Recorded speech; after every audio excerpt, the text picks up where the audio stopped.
여러분, 얼마 전까지만 해도 세계 경제 진짜 암울하다 이런 전망이 막 쏟아졌었잖아요. 그런데 지금 정말 놀라운 일이 벌어지고 있습니다. 그래서 오늘은요, 이 모든 예측을 뒤엎고 생각보다 너무 잘 버텨내고 있는 세계 경제, 그 진짜 모습은 어떤지, 그리고 그 이면에 숨어있는 기회와 위험은 또 뭔지 한번 깊숙이 파고들어 보겠습니다. 자, 우선 경제학자들이 지금 딱 마주한 가장 큰 수수께끼, 여기서부터 한번 시작해 볼게요. 그게 뭐냐면요, 온갖 부정적인 예상을 깨고 세계 경제가 생각보다 너무 튼튼하게 버티고 있다는 바로 이 점입니다. IMF 총재의 이 말이 지금의 상황을 정말 딱 보여주는 것 같아요. 좀 혼란스럽긴 한데 그래도 결국엔 희망이 보이는 그런 복잡한 상황 말이죠. 맞습니다. 진짜 온갖 충격에 경기 침체 올 거라는 예상까지 이런 것들이 다 있었는데도 불구하고 회복력, 바로 이 단어가 올해 세계 경제를 설명하는 가장 중요한 키워드가 됐습니다. 아니, 그러면 이 예상치 못한 힘은 대체 어디서 나오는 걸까요? 궁금하시죠?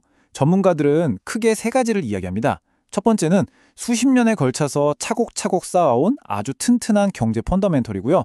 두 번째는 변화에 정말 기민하게 반응하는 민간 부문의 힘.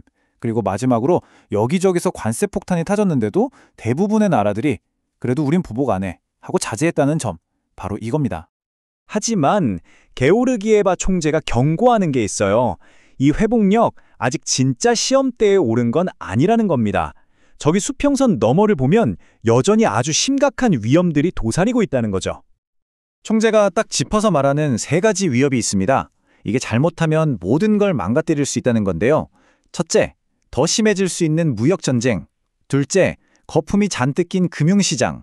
그리고 마지막으로 언제 어디서 터질지 모르는 알 수 없는 충격. 바로 이 세 가지입니다. 자, 그럼 첫 번째 위험부터 한번 자세히 들여다볼까요?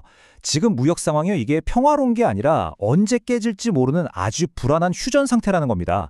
이게 무슨 말이냐면 중국산 제품이 미국 시장이 막히니까 아시아나 유럽으로 막 쏠리고 있거든요. 그럼 그 나라들은 이걸 언제까지 가만히 보고만 있겠냐는 거죠. 당장은 조용해 보일지 몰라도 이런 불균형에 쌓이다 보면 언제 새로운 무역 분쟁의 불씨가 될지 모른다. 이게 핵심인 겁니다. 자, 다음은 돈이 어디로 흐르는지 한번 따라가 보겠습니다.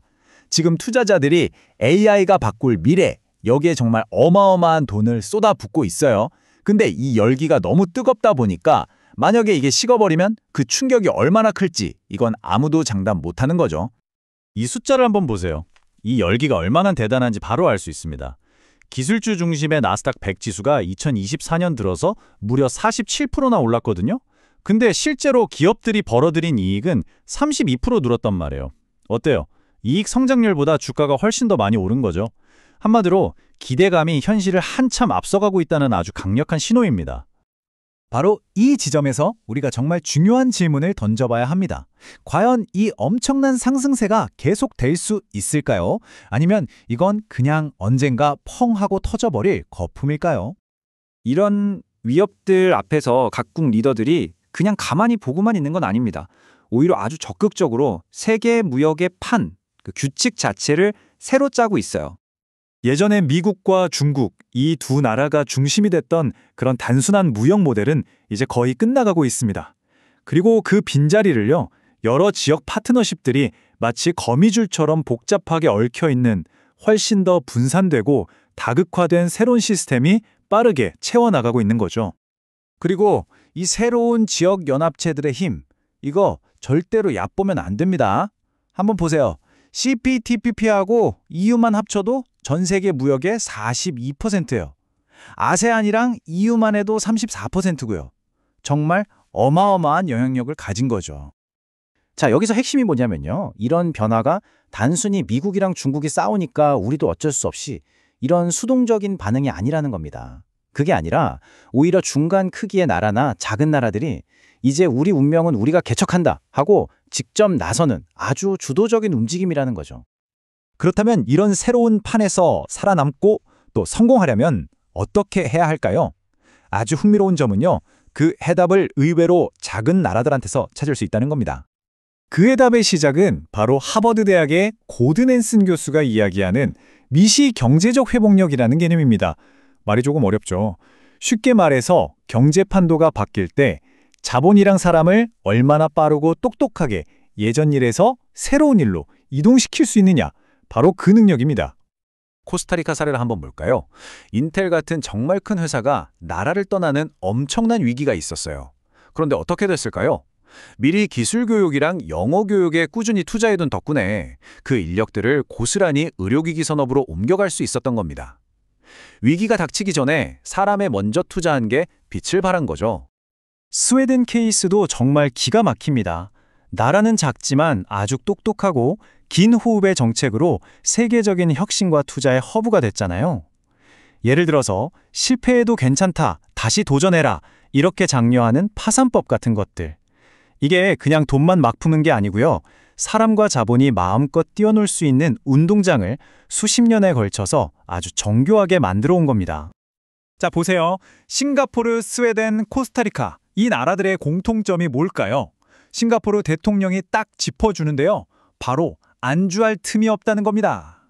역설적이지만 우리가 작고 약하다는 그 현실인식이 오히려 나라를 더 부지런하게, 더 강하게 만드는 힘이 됐다는 거죠. 결국 이게 뭘 의미하냐면요. 불확실한 게 당연한 시대가 됐다는 거잖아요. 이런 시대를 살아가려면 우리에게도 완전히 새로운 생각의 틀이 필요하다는 이야기로 이어집니다. 타르만 대통령이 정말 인상적인 경고를 하는데요. 눈앞에 거대한 파도가 밀려오는데 발등에 떨어진 불만 끄고 있으면 안 된다는 겁니다. 계속 제자리에서 허우적대다가는 결국 짠 바닷물을 마시게 될 거다. 지금 움직이지 않으면 나중엔 정말 돌이킬 수 없게 된다는 아주 강력한 메시지죠. 그러니까 우리도 이제 초점을 바꿔야 한다는 겁니다. 매일매일 나오는 뉴스 헤드라인 같은 당장의 문제에서 눈을 떼서요. 기후변화처럼 더 이상 미룰 수 없는 내일의 거대한 문제로 우리의 에너지와 자원을 옮겨야 한다는 거죠. 진짜 위기가 닥치기 전에요. 자, 그럼 이제 마지막 질문입니다. 이렇게 한치 앞을 내다보기 힘든 예측 불가능한 세상에서 우리는 어떤 전력을 가져야 할까요? 어떻게 리더십을 발휘해야 할까요? 싱가포르 대통령의 마지막 이 한마디가 완벽한 해답을 주는 것 같습니다. 바로 보험사처럼 생각하되 벤처 투자가처럼 행동하라. 무슨 뜻일까요? 한편으로는 보험사처럼 최악의 위험까지 냉철하게 분석하고 대비해야 하지만 다른 한편으로는 벤처 투자가처럼 과감하게 미래를 향한 비전에 용감하게 투자해야 한다는 겁니다. 바로 이것이야말로 이 새로운 시대를 살아가는 우리 모두에게 필요한 최고의 전략이 아닐까 싶습니다.